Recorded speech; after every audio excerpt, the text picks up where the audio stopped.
Bonjour, sur cette vidéo, je vais vous montrer comment effectuer des livraisons clients avec et sans référence à des commandes clients et tout ça sur SAP Business One. Pour cela, il faut d'abord accéder au module des ventes, cliquer sur livraison client, automatiquement il y a le document de livraison client qui apparaît. Dans ce cas, nous allons générer notre livraison client en se basant sur une commande client.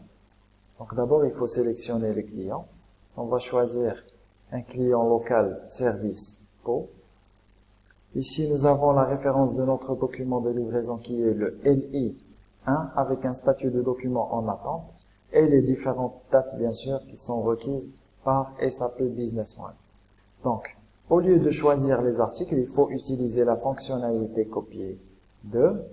C'est une fonctionnalité qui va nous permettre de baser notre livraison sur des commandes clients existantes. On va cliquer sur commande client.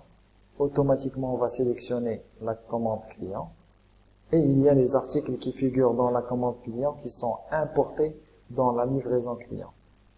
Maintenant, nous avons une livraison de 4 claviers et 8 pochettes.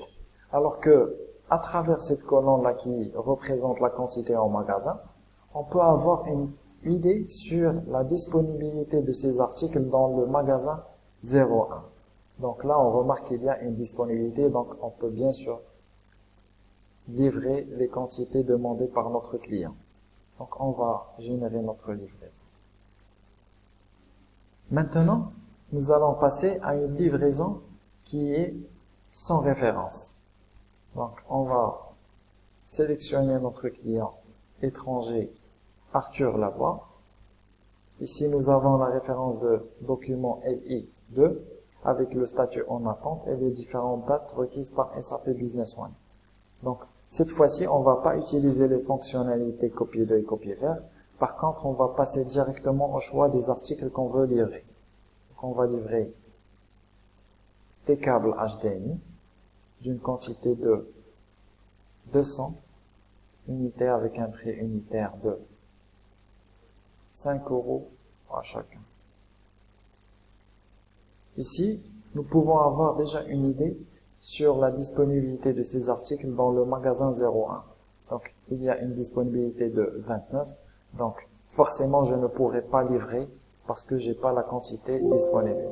Et là, on remarque qu'il y a un message système qui spécifie que la quantité fait partie d'un stock négatif.